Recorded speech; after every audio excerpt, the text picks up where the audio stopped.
A little over a month ago, I put out a full review of the recently released indie Advance Wars like Warside, and that review was pretty negative, and for good reason.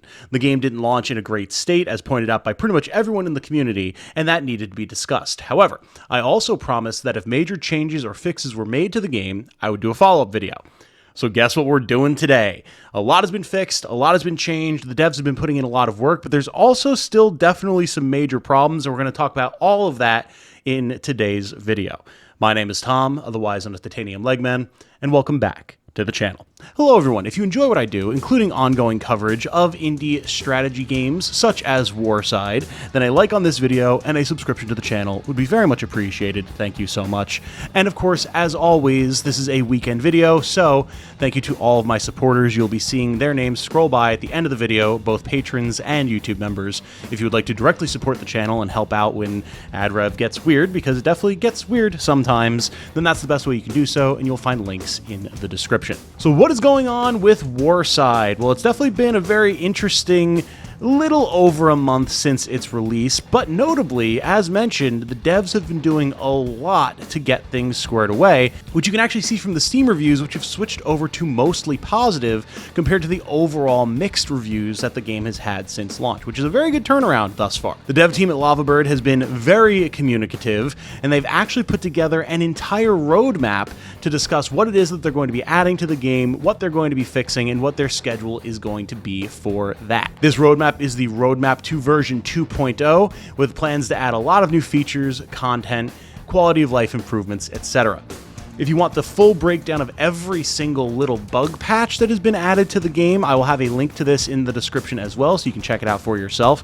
We're not going to read through every single one because a lot of them are just like minor quality of life things or just like weird issues with sound and stuff, but there are some major ones that we will discuss really quick. I'll also talk about what my experience with the game has been since playing it after these updates, and then of course what some of the ongoing issues are. Right off the bat, we do have a nice little message from Andy, lead dev at Warside, and I would just want to read this out because it does seem very earnest, and the guy definitely seems like he's got his head in the right place and just had a rocky launch with the game. Hi everyone, this is Andy, the developer of Warside. It's no secret we had a bumpy release week. Since then, we've been making almost daily updates to fix these issues. We've already squashed a large number of bugs and will continue to improve Warside based on feedback from the community. I'd like to personally thank everyone who has given us their honest feedback. I started building this game because I'm a massive fan of the genre, and I'm here for the long haul to make it the best it can be. The game is now stable, with the major launch issues resolved. From here, we will group our content updates into major releases. We intend to launch the first 3 updates fortnightly, starting with version 1.1 at the end of this week. The upcoming 1.1 update will include 2 of the most sought-after features, a CO dossier to browse the commanders you've met during the campaign, and a new skirmish mode allowing you to have one-off battles against AI outside of the campaign mode. We'll be releasing additional maps we've built just for skirmish, and you can also play any custom map you've built in the editor. You can do this already, but we want to put it all in one place with a better UI. Attached to this update, we have the Warside roadmap to version 2.0. 1.1, which is what is currently out and which is what I have currently been playing, is already here. The custom player maps, skirmish missions, localization bug fixes, and the commander dossier. And then the following updates are looking pretty good. 1.2, map rating system for skirmish missions, which is great. Brutal campaign rebalance, which is very much needed, as well as the AI rework. This should make the game feel a lot better to play and hopefully provide a lot more challenge. Version 1.3 is going to add the Steam achievements, which I still can't believe didn't exist at launch, custom map dedicated servers, multiplayer fog of war, and UI improvements. And then 2.0 will have a co-op campaign and bonus campaign content, which actually sounds like it could be a lot of fun. I'm curious to see what a co-op campaign could actually entail. With the release of the 1.1 version of the game, I did take the chance to go back and play through the rest of the campaign, which is now available and no longer bugged, to check out exactly how these changes feel and if it changes the way that I view the game overall. Turns out the campaign actually has another 5 missions available that I and everyone else were completely unable to play on launch, and actually being able to play through those and see the conclusion of the story actually did make the game feel like a complete product, which is absolutely a note in its favor. While I'm still not a huge fan of the story writing, the twist with the actual revealed villain is extremely expected and very cliche, shall we say. it was nice to have a proper conclusion and to actually see some of the allied COs come into their own and be playable in a greater fashion. Units are no longer bugged, so various different factions, special units such as, the flame tank are actually available, as is the cool railgun cannon tank that the ice faction has. And overall, it just feels like things are flowing better than they were prior.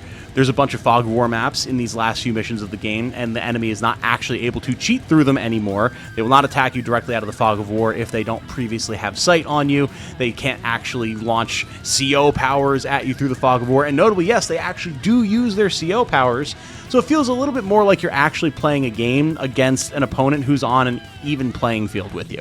All the animations and backgrounds are now in the game, which is very much appreciated, and the whole thing feels like it's a bit more of a completed product. Having the ability to actually pull up the CO dossier to read up on a little bit of a lore blurb about each character and actually see what their powers do is massively appreciated, and there's actually a lot of details that I had no full understanding of for some of these CO powers that I now do due to that dossier, which is huge. The fact that the enemy will actually use their CO powers made some of these missions feel a lot more difficult than they were previously, and I don't know if other AI changes have already been made, but the enemy did seem a bit tougher on hard, a bit more intelligent with their actions than they did when I first played through the campaign. There's still some notable stuff, like you can just cheese things by having an easily targeted building in range of the enemy, and their biggest stuff will pretty much always go after that first before attacking you, but I imagine that the upcoming AI changes will help to address issues like that. That skirmish update is here and adds a few different maps, not a ton, but a few. That should be fun to play through, though I haven't had the chance to yet. And multiplayer has apparently been fixed so that you're not just drawing from one map pool and you're having less issues with crashes, especially when you're trying to link up with a friend, etc., etc. Though I've not had the opportunity to test any of that because multiplayer was unfortunately completely barren when I tried to test it, and I have no friends currently who are playing Warside. So big question mark on that one. If y'all have played any of the multiplayer since the 1.1 release, do let me know in the comments how it went for you, if it was a bit more functional, or if you weren't able to get any games at all because there was no one trying to play it, then let me know that as well, because that's kind of an important thing to know if someone's going to try to pick this up for online multiplayer.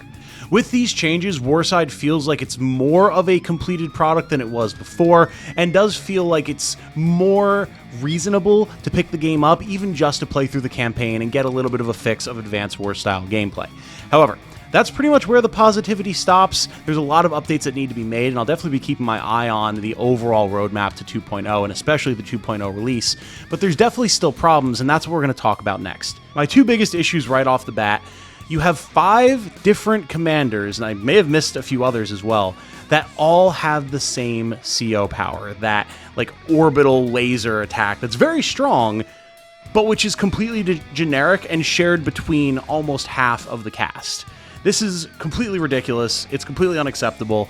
Obviously, every CO is supposed to have their own powers. We, again, have certain characters whose powers are referenced in story and are not actually in any way, shape, or form functioning like you would expect from how they're described in the story. So there's clearly just straight up content that hasn't been made yet for some of these COs, and it definitely makes the game feel a lot cheaper when you do have cool and thematic stuff like the ability to deal a bunch of damage in an area and execute certain enemy units if they're low enough health, or being able to put a big shield on all of your mechanical units so that they take reduced damage, or being able to EMP buildings and vehicles in an area to make it so that they're not able to attack back or move.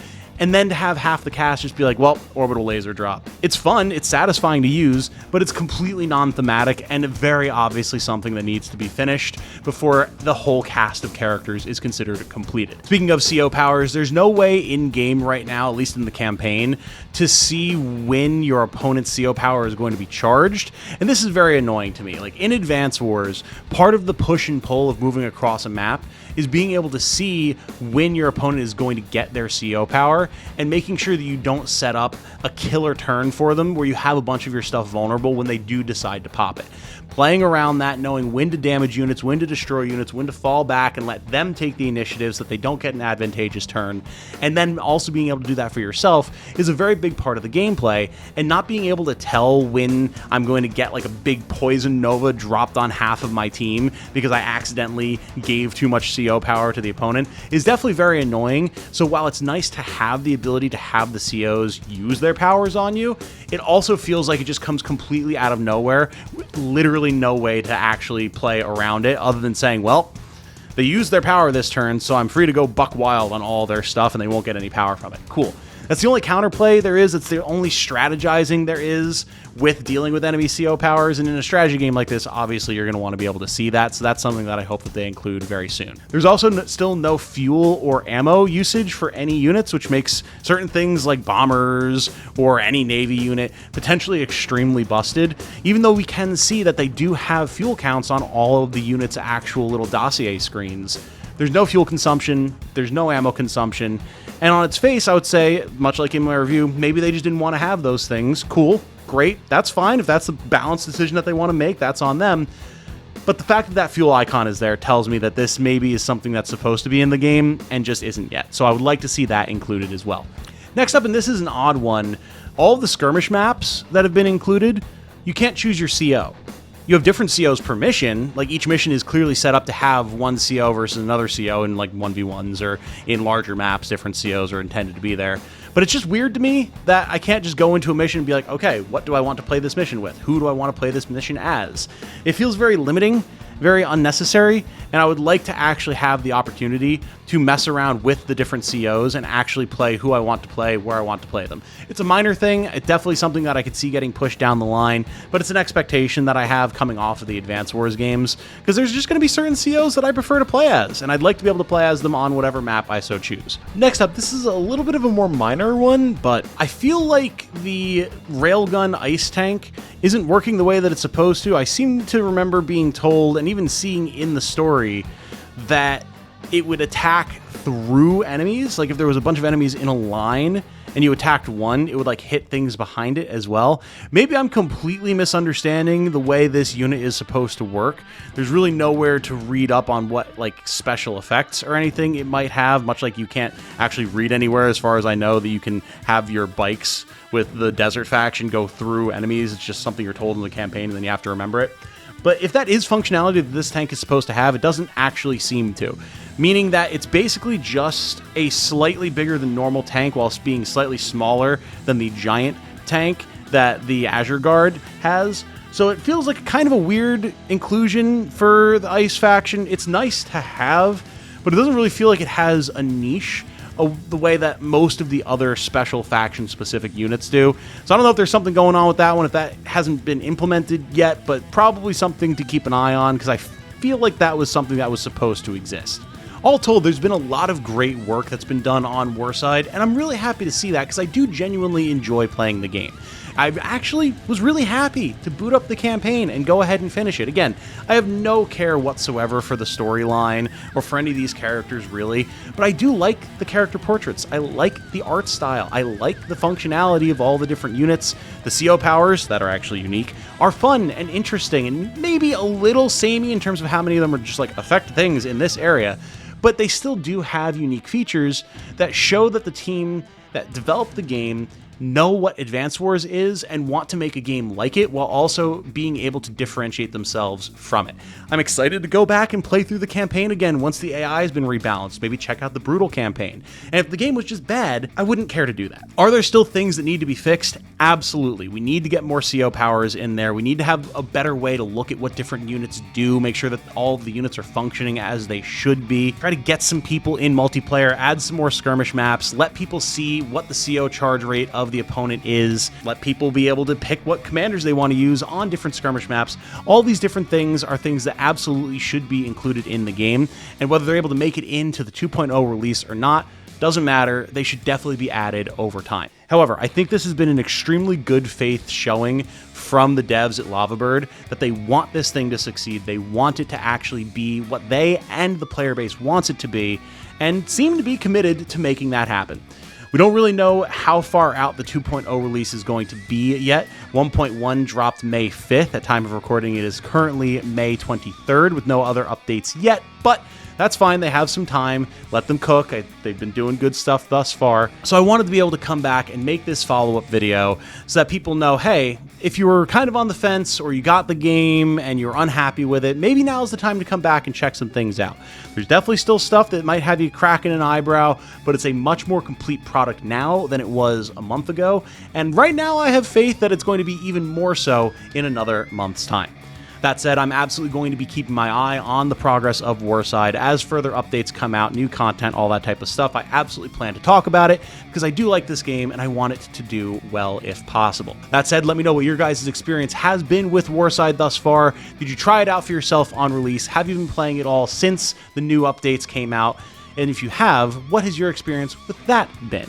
Do you think you're going to come back and check it out now that updates are being made, or are you just writing off the whole thing as a loss? Let me know all of that in the comments down below, and we can start up some good discussions. For now, though, I'm going to wrap this one up here. My name has been Tom, otherwise known as Titanium Legman. Thank you all once again to my supporters from Patreon and my YouTube members. You all help keep the lights on around here. I know people joke about that all the time, but seriously, YouTube is the majority of my income at this point, and the support from you guys is a significant portion of that, so thank you all so very much. Look forward to plenty more news, content, reviews, etc. coming up. Lots of cool projects in the works that I'm very excited to share. And until the next time, I hope you all have a good night. Stay safe and healthy out there. And remember, be good to each other, y'all. Bye now.